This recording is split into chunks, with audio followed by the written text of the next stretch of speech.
वालों से पूछता हूं कि क्या कुरान में मैथमेटिक्स है? क्या कुरान में साइंस है? कुरान में, बाइबल में, अरे वेदों ने जो हमें ज्ञान दिया उसमें सारे संसार का श्रेष्ठ ज्ञान समाहित है। ये मुसलमान भाई भी नहीं समझते। एक चीज मैडम बताओ, ये कहते हैं कि अजान पढ़ने के बाद कुछ भी गलत करो सब माफ है, ठीक। ईसाइयों को भी घेर लिया। एक चीज बताओ, अब्दुल कलाम को जानते हो? 23 से ज्यादा मिसाइलें दी है, क्या वो अजान नहीं पढ़ते थे? अस्सलाम वालेकुम दोस्तों, मैं हूं शारिफ खान। आज के इस दौर में कुछ माहौल को इस तरह से बना दिया जाता है कि जिसके पास कोई रोजगार नहीं हो, कोई काम नहीं हो, वो अपना एक संगठन बनाए और उस संगठन का नाम किसी हिंदूवादी संगठन के नाम पर रखे और मुसलमानों को, कुरान को, नमाज के ऊपर टिप्पणी करे और फेमस हो जाए। जिसके पास दो पैसे नहीं होते हैं रोटी खाने के लिए, कुछ ही दिनों में करोड़पति बनकर बैठ जाता है। ये मैं किस लिए बोल रहा हूँ, आज की वीडियो में आपको पता चल जाएगा। फिलहाल पहले मैं आपको एक वीडियो दिखाने वाला हूं जिसमें बाबा रामदेव को आप जानते हैं, पहले भी नमाज के ऊपर टिप्पणी कर चुका है। हाल ही में इसने कुरान के ऊपर कुछ बोला है जो आप देख सकते हैं। इस्लाम धर्म के अंदर कुरान को पवित्र धर्म ग्रंथ माना जाता है और उस पर टिप्पणी करना, उस पर बोलना बिल्कुल भी सही बात नहीं है। फिलहाल मैं आपको बाबा रामदेव की वो वीडियो दिखाता हूं जिस पर उन्होंने कुरान को और नमाज को लेकर अनाप शनाप बातें कही हैं, कुछ ऐसी बातें कही हैं जो उनको नहीं बोलना चाहिए था। बाबा रामदेव ने ये जितना भी ढोंग रचाया है वो सब राजस्थान के अंदर खड़े होकर के रचाया है। राजस्थान के अंदर कांग्रेस पार्टी की सरकार है और इतना कुछ नमाज के और कुरान के ऊपर बोलने के बाद भी बाबा रामदेव अभी तक खुला घूम रहा है, उसके ऊपर कोई एक्शन नहीं हुआ। कांग्रेस की सरकार ने, गहलोत की सरकार ने अभी तक बाबा रामदेव के ऊपर कोई एक्शन नहीं लिया है। 2014 के बाद से जो लोग ये समझते हैं कि नरेंद्र मोदी की पार्टी लगातार मुसलमानों के खिलाफ काम करती है, उनको मैं बताना चाहता हूं कि राजस्थान के अंदर कांग्रेस पार्टी की गहलोत सरकार है और इतना बड़ा कारनामा होने के बाद भी अभी तक उस पर कोई एक्शन नहीं हुआ। सबसे पहले मैं आपको बाबा रामदेव की वो क्लिप दिखाता हूं जिसके अंदर लगातार नमाज को और कुरान को लेकर अभद्र टिप्पणी कर रहा है। उसके बाद ब्राह्मण समाज का एक लड़का है अनुराग ओझा, उसने उसको जवाब देने का काम किया है। अनुराग ओझा सड़कों पर उतरकर आ चुका है कि इस तरह के बाबाओं की बयानबाजी जब तक हिंदुस्तान के अंदर नहीं रुकेगी तब तक लगातार हम संघर्ष करते रहेंगे। तो सबसे पहले बाबा रामदेव की वो वीडियो देखते हैं, उसके बाद अनुराग ओझा को सुनेंगे।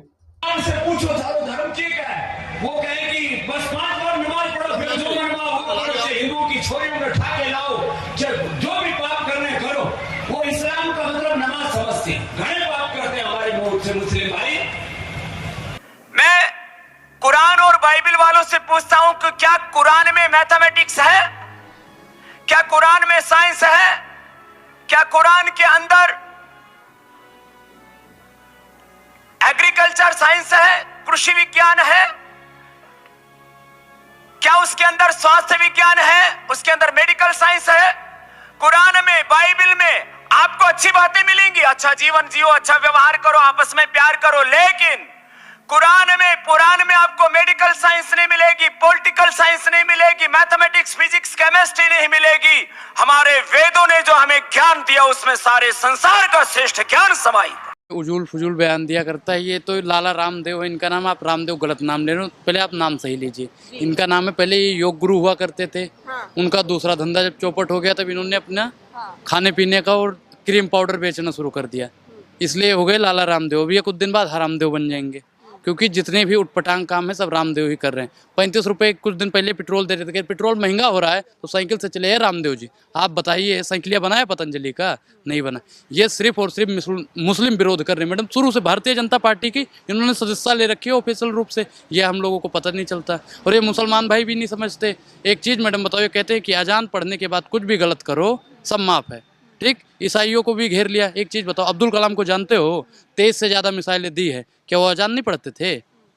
बिस्मिल्लाह खान को जानते हो? कौन है ये? शहनाई बजाया करते थे। अशफाक उल्लाह खान को जानते हो? क्रांतिकारी थे नहीं थे?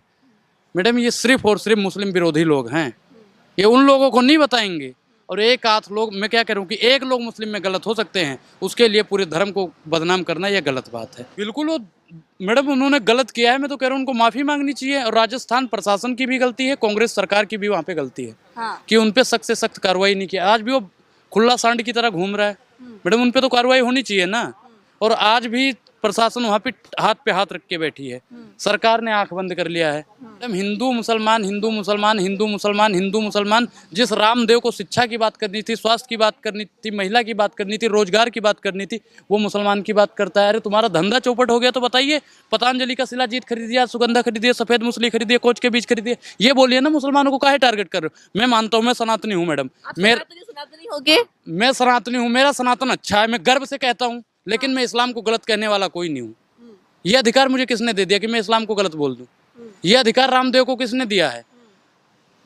केंद्र सरकार रामदेव को आराम के लिए भेज दे तो ज्यादा बढ़िया होगा, और नहीं तो ये उठपटांग बयान देते रहेंगे और देश की बर्बादी तय है।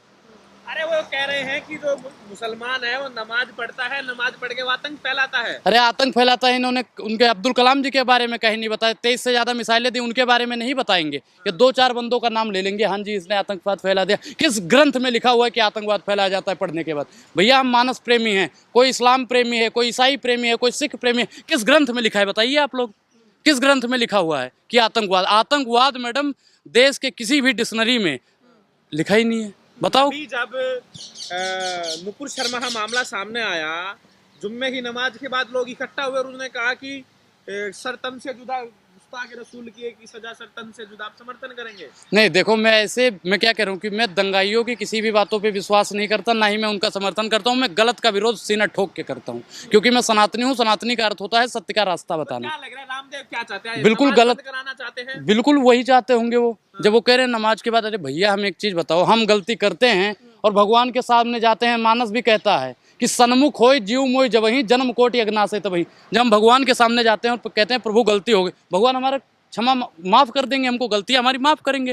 वो तो बिल्कुल किसी भी भगवान के आगे जाओ, अल्लाह के आगे जाओ, वाहेगुरु। क्यों अजान के नमाज के पीछे पड़े हुए हैं सारे राइट विंग के लोग? मैं क्या कह रहा हूँ, बीजेपी वाले हैं, बीजेपी वाले ही पड़े हैं। बीजेपी के ऑफिशियल रूप से हैं। बीजेपी के जो 6 जो सबसे बड़े पद है ना, उस एक पद पे बैठा हुआ है। कौन सा पद है? अरे महाराज बता दे, आपको सब पता है। रामदेव बीजेपी बाबा है, आपके लिए स्वामी होंगे, आपके लिए बाबा होंगे। जो अगर बाबा होते, स्वामी होते, महंत, आप उनका अपमान कर रहे हैं। अरे देखो ए महाराज, देख रहे हो ना, ए चाचा, हाँ आप देख रहे हो ना, चिन्मयानंद स्वामी भी पहना करता था। चिन्मयानंद आपने भी पहना हुआ है भाई, ये केसरिया है ये भगवा। तो इसे 2000 मोदी जी जब से आए, या फिर जब से आरएसएस आया, 70 साल पहले भगवा बोलते हैं। मोदी जी से मुझे कोई नफरत नहीं है, मोदी जी मेरे राजनीतिक गुरु हैं। मोदी जी से मुझे दिक्कत नहीं है, उनकी नीतियों से। भाजपा से सवाल पूछते हैं। बिल्कुल मेरे राजनीतिक गुरु हैं, बस उनकी नीतियों से मुझे दिक्कत है। नीतियों से उनसे आपको दुश्मन है? उन्होंने कहा भाइयों बहनों, आजादी का 75वां साल मना रहे होंगे, घर होगा, छत होगा, नल होगा, जल होगा, बाल्टी मग्गा होगा। आए अरे मोदी जी की भैया हम क्या करें, ना हम बीजेपी के समर्थक हैं, ना कांग्रेस के समर्थक हैं, ना आम आदमी पार्टी के समर्थक हैं, ना अन्य पार्टियों के समर्थक हैं, ठीक। और बीजेपी के जो सदस्यता ले रखे हैं, जब वो मोदी जी की बात नहीं मानते तो हम काहे माने भैया, हम काहे माने? मोदी जी ने अभी 1 मिनट, एक पत्रकार महोदय, सत्ता की दलाली बंद करिए। बिल्कुल दलाली कर रहे हो आप लोग, सुनिए। अभी मोदी जी ने इस्लाम का अर्थ बताया है कि इस्लाम का अर्थ होता है अमन, भाईचारा, यही बताया ना। मोदी को मानते हैं लेकिन मोदी की नहीं मानते, यही भाजपाइयों में दिक्कत है। मोदी जी ने अभी हाल फिलहाल में ही बोला है कि मुसलमानों पर टिप्पणी बंद करो।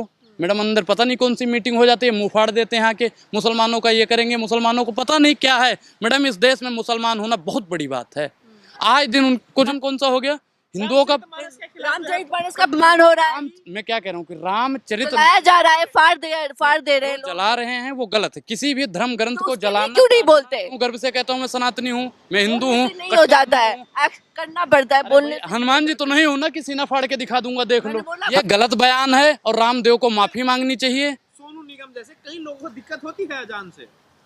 अजान से भैया मैं क्या कह रहा हूँ कि हनुमान चालीसा भी इस देश में होगा, अजान भी होगी, वाहेगुरु के नारे भी लगेंगे, ईसाइयों के नारे लगेंगे, सब कुछ चलेगा। ये देश भैया सबका है, यह हिंदुओं का देश नहीं है, ना मुसलमानों का देश है, ना सिखों का देश है, ना यहाँ पे चारों को बराबर। चीज बताओ, कोई अपने गुरु का विरोध करेगा? कोई अपने गुरु का विरोध करेगा? मोदी जी मेरे गुरु हैं, मैं उनका विरोध करूंगा, उनकी नीतियों का विरोध करता हूं। मैं तो कहता हूं अगर आपको दिक्कत हो रही है पत्रकार महोदय, तो राहुल गांधी को उस सिंहासन पे बैठा दीजिए, केजरीवाल को उस सिंहासन पे बैठा दीजिए। अगर मैं उनसे सवाल ना पूछूं तो मुझे यहाँ पे खींच के लाना।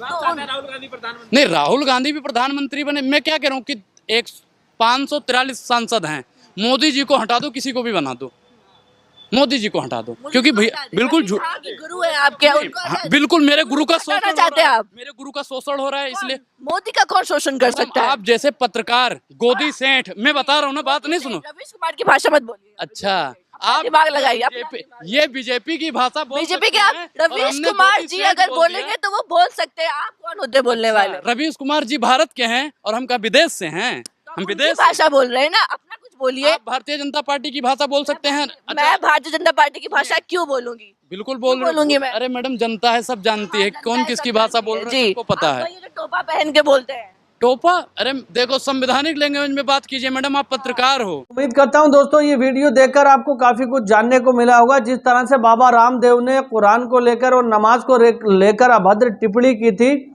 उसको जवाब देने का काम अनुराग ओझा ने किया है। और भी ब्राह्मण समाज के हमारे कुछ ऐसे लोग हैं, हमारे हिंदू भाई हैं, चाहे वो किसी भी जाति के हों, मैं जात पात को नहीं मानता, सारे लोग एक समान हैं। बाबा साहब भीमराव अंबेडकर ने जो संविधान बनाया है उसको फॉलो करने वाले लोग हैं हम। तो बाबा रामदेव की जो कंपनी है पतंजलि, उसको प्रमोट करने के लिए अलग अलग तरह के पैतरे मारता है। इसको पता है कि गोबर और गोमूत्र से बनने वाला प्रोडक्ट इस्लाम धर्म के जो अनुयायी हैं वो नहीं खरीदेंगे। जो लोग इस तरह की बातें करते हैं, गोबर और गोमूत्र की बातें करते हैं, वही लोग इसको ज़्यादातर इसका इस्तेमाल करेंगे। तो उन लोगों को अपनी तरफ रुझाया जाए और पॉलिटिकल कनेक्शन भी बनाए जाएं। इस तरह की बातें करके किन्हीं दो समाज के लोगों को आपस में इस तरह टकरार करने की बातें ये कर रहा है कि दो समाज के लोग आपस में भिड़ जाएं और देश का माहौल ख़राब हो जाए और ये लोग अपनी राजनीतिक रोटियां सेकें, अपने कंपनियां चलाएं, इनके बच्चे विदेशों में जाके पढ़ें। आप जानते हैं कि बाबा रामदेव जिस कार में जाता है उसकी कीमत क्या है? आप जानते हैं कि बाबा रामदेव के एक दिन का खर्चा कितना है? आप जानते हैं कि बाबा रामदेव की टोटल संपत्ति कितनी है? किसी बाबा के पास ये लग्जरी, ये ग्लैमर की दुनिया, ये लग्जरी लाइफ होती है? साधु संतों का काम होता है समाज से दूर हो करके ईश्वर को याद करना, और जब समाज में वो लोग आते हैं तो लगातार एक धार्मिक पैगाम देते हैं, लोगों को अमन और शांति का पैगाम देते हैं। इस तरह के जो साधु संतों के भेष में बैठे हुए बाबा हैं वो लगातार लोगों को बरगलाने का काम करते हैं। तो इस तरह के लोगों से बचें, अपने परिवार के लोगों को बचाएं, सुरक्षित रहें। आपको वीडियो कैसे लगी कमेंट बॉक्स में जाकर ज़रूर बताएं। अगर आप पहली बार हमारे चैनल पर आए हैं तो चैनल को सब्सक्राइब कर लें। अगर आप मुझे फेसबुक पर देख रहे हैं तो मेरे पेज को फॉलो करें और वीडियो को लाइक करें। फिर मिलूंगा इसी तरह की एक नई वीडियो के साथ, तब तक के लिए खुदा हाफिज, जय हिंद, जय भारत।